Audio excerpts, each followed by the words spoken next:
We actually have a virgin. He doesn't know this, but we welcome all virgins, and they have their baptism of fire, and then hopefully they become regulars. This is an interesting Renaissance man who I just met, John McMullen, radio host, columnist, poet, you name it, been on the face of the planet enough to be a major witness, which is most important. Gives me great pleasure. John, would you grace us?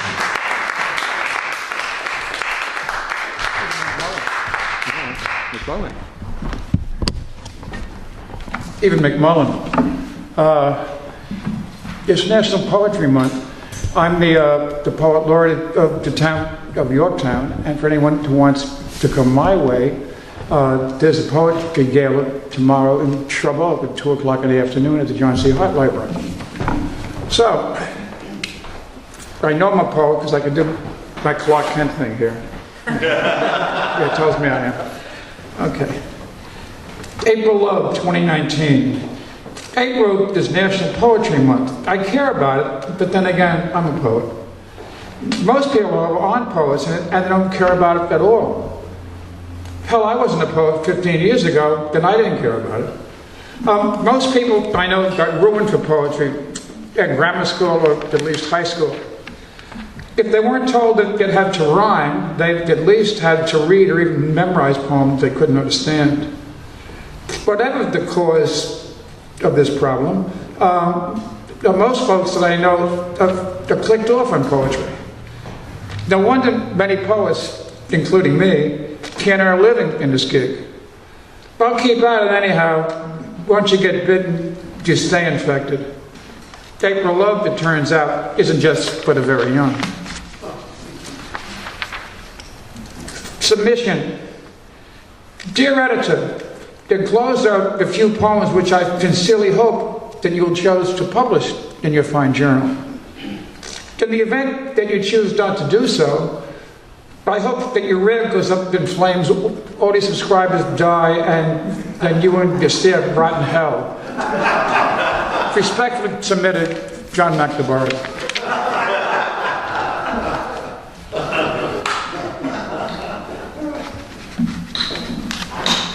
I wasn't going to do anything political, but then I was talking to Hayden, and I'll do one thing that I wrote about a year ago.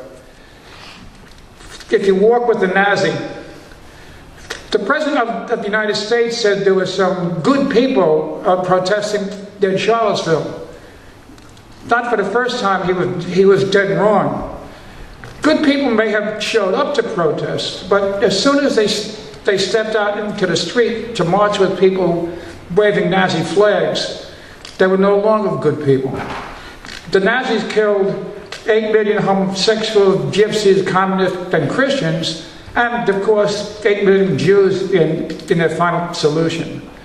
Over 400,000 Americans died in World War II fighting Japanese imperialism and the murderous Nazi philosophy. We saved the world. Those who march under the Nazi flags dishonor the greatest generation. And so unfortunately does the President of the United States.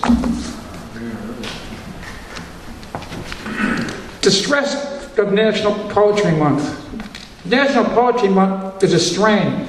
I'm reading all over the place. The Mahopac Library Poetry Gala, Nyack Read Out Poetry, Yorktown Poetry Event, Beacon National Poetry Month Event, Yorktown Town Board, Manhattanville College Poetry Group, Open Mic at the Hudson Valley Writers Center, National Poetry Month at the Chappaqua Station, and I'm sure that others will pop up. I would like to write a unique poem for each, but I can't write about sex where there might be children present. I can't write about politics for the town board. Many of the people at Hudson Valley have heard most of my poems. Chappaqua is a week after Hudson Valley with many of the same people. The Manhattanville crowd is probably more academic than the groups that I write for. The Mahopac and Yorktown poetry groups to many of the same people. So what the hell am I going to write about? Oh, well, I just did. Never mind. Vietnam 1968. I was at the dedication of a memorial at the parish church of my youth last week. A memorial to honor those from the neighborhood who gave their lives during that awful war. The priest not only grew up in the neighborhood, but also served there for many years, was one of the speakers. He was well qualified to speak on Vietnam. He was the Silver Star and 2 Bronze Star the ones a winner. The day brought back terrible memories of that awful war. Not only the dead brothers, the friends, being commemorated, but also of the nation that behaved very badly. We had construction workers beating up anti-war protesters on Wall Street, and a country torn apart by the war, turning its back on those who did their country's bidding and then returned home injured with what we now call PTSD, or the victim of Agent Orange. Some were upset they were even in Vietnam and pointed at the lies told to us by 2 presidents, while others were aghast that we pulled out of the war that we did not win. However, the American soldier had no responsibility for any of that. He only did what they were ordered to, and at great peril to themselves. The country grew up a lot after that. When we came to another war of dubious cause in Iraq, we did not turn our backs on those veterans, no matter what our positions were in the conflict. It's a pity that 55,000 had to give their life to teach us how to behave.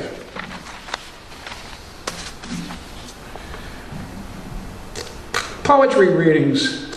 I read poetry a lot now, here and other places. At the conclusion of each poem, people smile and laugh, even clap. When I finish all my poems, they do it again.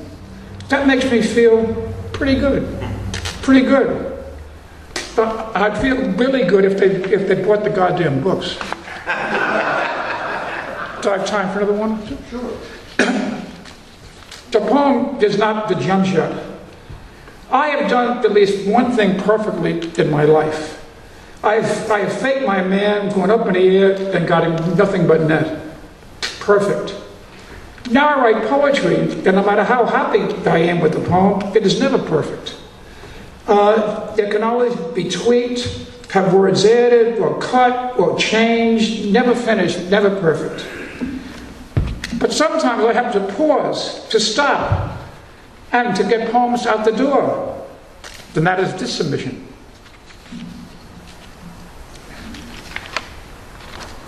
Child abuse.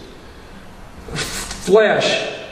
A lawsuit has been filed in D.C. court by a consortium of adults claiming that years ago they were abused by foster parents or guardians. While details are still sketchy, some of the complaints have been leaked. One complaint states that as a youngster, the boy was put into dangerous situations and made to drive a powerful car, but he was too young to even have a license. Another states that in addition to putting a teenager in constant danger, an irresponsible act caused him to be captured by a foreign government, then brainwashed. The third states that the teenager was forced to become an expert archer and work with explosives. The fourth complaint charges that 2 teenagers were forced to work with fire and to use it in dangerous situations. While the names of those bringing the suits have not been released, it is known that the defendants are Steve Rogers, Oliver Queen, Reed Richards, the estate of Jim Hammond, and Bruce Wayne.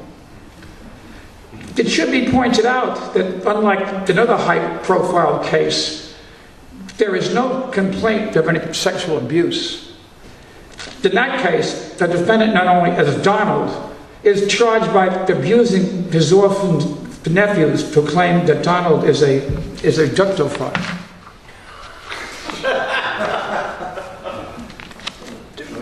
Then the last one. Raise your words. The 13th century poet, Persian poet Rumi, exhorted us to raise your words, not your voice. It is rain that grows flowers, not thunder. At the last town board meeting that I read at my local town board, because as I said, I'm the poem laureate, that we had two equally passionate groups making striding statements. One that sincerely believes that abortion is murder, and another that feels just as strongly that the overriding issue is women having control over their own bodies. While I have no hope that the groups will ever come together, it seems to me that they owe each other human respect, even while disagreeing. Raise your words, not your voice. It is rain that grows flowers, not thunder. Thank you.